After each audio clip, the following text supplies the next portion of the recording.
bienvenue dans cette deuxième vidéo. Je vais aborder un sujet qui explique une grande part des décisions de rupture de la part d'une femme. Donc voilà comment ça se présente. Tu sors avec cette fille, elle correspond à un idéal, physiquement, mentalement, au niveau de sa personnalité, de son intelligence. Elle est drôle, spontanée, bref, tu craques. Pendant tout un temps, tout se passe bien. Et puis, petit à petit, quelque chose s'installe. Une autre ambiance, un air différent. Et quelque part, tu sens qu'elle ne se comporte pas de la même manière. C'est-à-dire qu'elle te donne moins d'attention, en fait. Votre sexualité se raréfie, c'est-à-dire qu'elle se refuse à toi de plus en plus. Et comme tu ressens ce manque, tu cherches à compenser en amplifiant ton propre investissement. Tu lui envoies plus de messages quand vous n'êtes pas ensemble, tu la complimentes souvent, tu lui dis que tu l'aimes même, et tu la regardes souvent quand elle est là, tu souris bêtement aussi. Mais au plus tu vas le faire, et au plus tu le fais, au moins elle s'investit en retour. Elle a toujours une bonne excuse quand tu veux lui proposer une activité, tu as l'impression de lui courir après, et puis un jour, tu reçois un SMS, et c'est elle qui veut arrêter là. Elle veut rompre. Tu souffres, tu ne comprends pas, tu te dis qu'il y a sûrement un autre homme, mais tu n'oses pas trop y penser parce que ça te fait mal. Tu es confus et tu es perdu. Si cette situation t'est familière, la suite va certainement t'intéresser. Ce qu'on peut déjà dire, c'est que dans un premier temps, il y avait une attirance, puisque sinon vous ne seriez jamais sortis ensemble, et que cette attirance, cette attractivité s'est métamorphosée avec le temps. Alors, une attractivité, ça concerne quoi? Ça concerne deux personnes, donc ça signifie que soit quelque chose a changé de ton côté ou du sien. Ce qui s'est passé, c'est que ton attractivité relative a diminué. Qu'est-ce qu'on veut dire par là?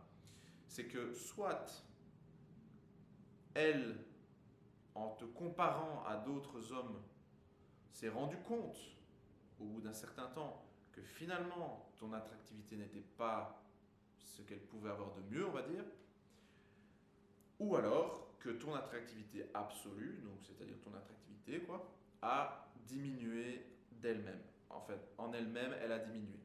Ici, je vais me concentrer sur l'attractivité absolue et notamment sur un élément qui est la dépendance affective.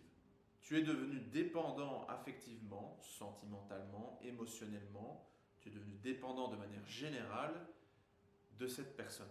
Alors, cette dépendance, elle s'est manifestée de deux manières différentes. Soit tu n'étais absolument pas dépendant au début d'elle et qu'en apprenant à la connaître et en découvrant sa personnalité, tu es tombé amoureux et donc tu as commencé à être dépendant au bout d'un certain temps. Ce qui justifierait du coup qu'après, elle ait commencé à changer son comportement au bout d'un temps. Ou alors, d'une autre manière, qui est similaire en fait, tu étais déjà dépendant d'elle dès le début, tu avais déjà eu ton coup de foudre et tu trouvais déjà que c'était une femme formidable, mais tu n'as pas montré cette dépendance immédiatement. Tu l'as camouflé en faisant semblant d'être distant, en faisant semblant d'être quelqu'un que tu n'es pas, en ne t'exprimant pas vraiment. Avant d'aller plus loin, je vais te parler de deux postulats que la plupart des hommes font, qui sont importants pour comprendre la suite.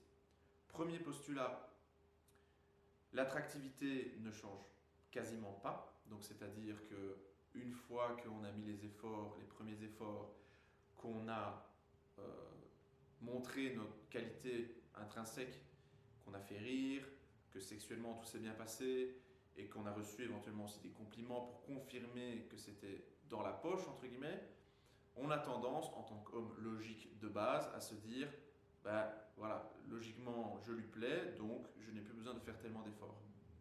On sous-estime du coup la variabilité des émotions que peut ressentir notre copine pour nous, qui en s'accumulant, ces émotions négatives, peuvent justement faire changer complètement les choses. Deuxième postulat que les hommes font de manière générale, c'est ils se disent si je veux que ma copine soit heureuse avec moi, qu'elle soit satisfaite, qu'elle soit épanouie, ce qu'elle désire, je dois le lui donner. Je dois en tout cas contribuer à ce qu'elle le reçoive. que ce soit matériel, immatériel, peu importe. Donc, ça signifie que quand elle requiert, quand elle fait une demande par rapport à quelque chose, quand elle essaie d'imposer ses désirs, je ferais mieux de faire en sorte qu'elle soit assouvie dans ces objectifs-là pour qu'elle ait envie de rester avec moi. Eh bien, pourquoi est-ce que je raconte ces deux postulats? Parce que le deuxième postulat est celui qui est amplifié du coup quand tu es dans une dépendance affective, notamment sévère. Pourquoi? Parce que au plus tu as peur de perdre cette personne, ce qui est la définition de la dépendance finalement, eh bien, tu vas tout mettre en œuvre pour la satisfaire parce que dans ton postulat, tu te dis, au plus elle est satisfaite, au plus elle sera heureuse et elle va vouloir rester avec moi.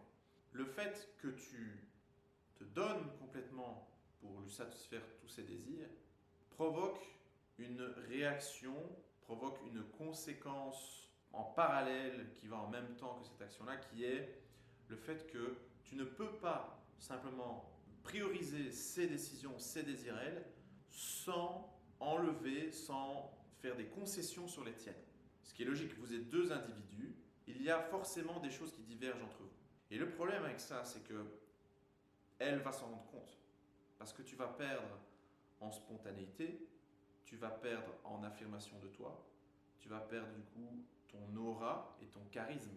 Et ça va du coup générer cette réaction de sa part qui est finalement, il n'est pas l'homme que j'aurais voulu, en tout cas il n'est pas l'homme que j'avais imaginé avoir rencontré au début.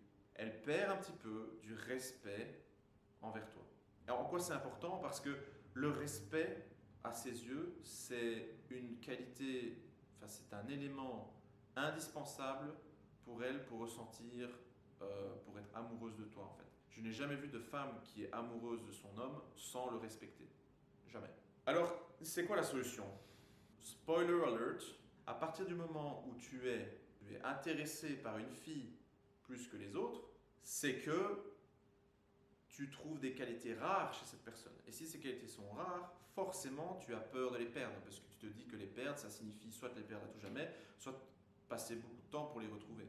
Fatalement, si tu trouves une fille qui t'intéresse beaucoup et que tu décides de te mettre en couple avec elle, tu auras peur de la perdre. Quoi qu'il arrive, oui, ce sentiment va persister, va continuer à exister dans ta vie, mais tu peux vivre avec et faire en sorte qu'il ne te contrôle pas. Et pour faire cela, il y a 3 manières. Donc, la première manière, c'est d'augmenter ton abondance. C'est le premier point. Ça veut dire quoi? Ça veut dire que tu es avec une personne qui te plaît pour X ou Y, Z raison, et tu as d'autres personnes, que ce soit dans ton cercle social, ou que tu vois, ou que tu pourrais éventuellement engager la discussion avec, ou que tu as déjà engagé la discussion avec, en tout cas qui correspondent en termes de valeur absolue à la fille à qui tu sors en ce moment. Et donc, qu'est-ce que ça va faire si tu es dans cette situation-là? C'est que si ça se passe mal avec ta copine, eh bien, et que tu te rends compte que finalement ça ne fonctionne plus entre vous, tu peux faire d'autres rencontres et trouver une autre avec qui ça se passerait peut-être mieux. L'intérêt, c'est que quand du coup tu te sens pris d'une dépendance affective envers une personne, tu relativises parce que tu te dis, ok, je n'ai pas envie de la perdre, mais au pire si je la perds, c'est pas la fin du monde. Le deuxième point que je te conseille de développer, c'est l'estime de toi. Généralement, pourquoi est-ce qu'on est dépendant d'une autre? Parce que cette personne nous apporte des choses, je parle de choses immatérielles dans ce cas-ci, qu'on n'obtient pas, qu'on n'a pas dans notre vie déjà tout seul. De l'amour, de l'affection, ça peut être une certaine notoriété sociale parce qu'on sort par exemple avec une belle fille et quelque part les gens nous regardent avec avec respect peut-être et on se dit waouh, trop bien. Bref, il y a des tas de raisons qui font que. Et généralement, le fait que l'on cherche et qu'on aime cette validation externe en fait, c'est parce que notre validation interne n'est pas, on va dire, optimale. Ce que ça va générer, c'est que du coup, si tu sens que cette personne est rare et que tu risques de la perdre, eh bien, ça va te procurer encore plus d'émotions difficiles et négatives parce que tu perdrais la raison qui justifie ton estime personnelle, quoi, en gros. Et donc, ce que tu dois faire, c'est retrouver cette validation interne, donc cette estime de toi. Recommencer plutôt à t'aimer, si tu ne t'es jamais aimé à cause de ton éducation, peut-être qu'il y a un travail plus profond à faire, mais c'est en tout cas dans cette direction que tu dois aller pour t'assurer de ne plus être dépendant affectivement, en tout cas à ce point-là, d'une personne qui te plaît. et que du coup, si tu ressens des émotions envers cette personne, ce n'est pas parce que tu as besoin de te rattacher à elle, presque comme un besoin de survie, mais parce que c'est juste par simple plaisir de partager ton quotidien avec quelqu'un qui te correspond, avec quelqu'un avec qui tu as des atomes crochus et que le quotidien est agréable. Et non pas pour compenser quelque chose. Et le troisième et dernier point, c'est de gérer ta tolérance au stress, de développer plutôt une tolérance au stress. Parce que quand tu seras avec ta copine et qu'il y a des moments où elle veut s'affirmer, elle veut mettre en avant ses désirs, et que toi, ça ne te convient pas, parce que voilà, ça ne te convient pas, tu dois être capable de gérer les conflits, tu dois être capable de t'affirmer. Et s'affirmer quand on est face à une personne qui nous plaît et qu'on aime, c'est compliqué quand la personne nous oppose, parce que ça rompt un petit peu cette espèce de lien affectif qui nous procure du plaisir. On ne souhaite pas que ce lien se rompe trop longtemps, donc on cherche à limiter le plus possible le conflit dans le temps, de manière à ce que on retrouve ce plaisir. Quand on est dans ce conflit, on ressent un stress, une boule au ventre, on n'aime pas, on est éventuellement tendu, on n'a pas l'impression de savoir gérer ou de savoir ce qu'on fait, et donc on a tendance à vouloir limiter ça. Ce qu'il faut faire, c'est se réhabituer au stress et aux conditions difficiles et retrouver une certaine discipline d'esprit. Ça veut dire quoi? Ça veut dire que ne pas se laisser dominer et contrôler par ses émotions, mais contrôler ses émotions par sa raison. Ça veut dire qu'au lieu de faire ce que tes émotions ont envie que tu fasses, c'est-à-dire arrêter le conflit pour que tout se passe bien continuellement entre vous, tu vas plutôt utiliser ta raison qui te dit que tu veux t'affirmer parce que tu veux rester toi-même et qu'à long terme, ce sera beaucoup plus sain. Donc voilà, pour résumer, si tu as déjà été largué, comme on dit populairement, par quelqu'un, par une femme, et que la raison est, après avoir regardé cette vidéo, tu te rends compte que cette raison était probablement une dépendance affective, tu sais maintenant pourquoi est-ce que ça a posé problème. Tu sais maintenant ce que tu dois faire concrètement pour que ça n'arrive plus, en tout cas les pistes que tu peux prendre, c'est-à-dire développer des opportunités pour que tu n'aies pas qu'une seule option dans ta vie, augmenter l'estime que tu as pour toi-même, pour que tu ne dépendes pas des autres pour te valider toi-même, et augmenter ta tolérance au stress pour que tu puisses gérer les conflits et les moments un peu difficiles avec ta copine et qu'elle te voie comme une entité respectable, digne de respect, car tu t'affirmes. En fait. Si tu souhaites savoir concrètement comment appliquer ces 3 pistes dans ta vie, tu peux m'envoyer un message et on en discutera sans engagement. Si cette vidéo t'a plu, eh bien je te conseille de continuer à suivre la page ou la chaîne, peu importe le canal par lequel tu suis cette vidéo. Je te dis donc à bientôt pour une prochaine vidéo.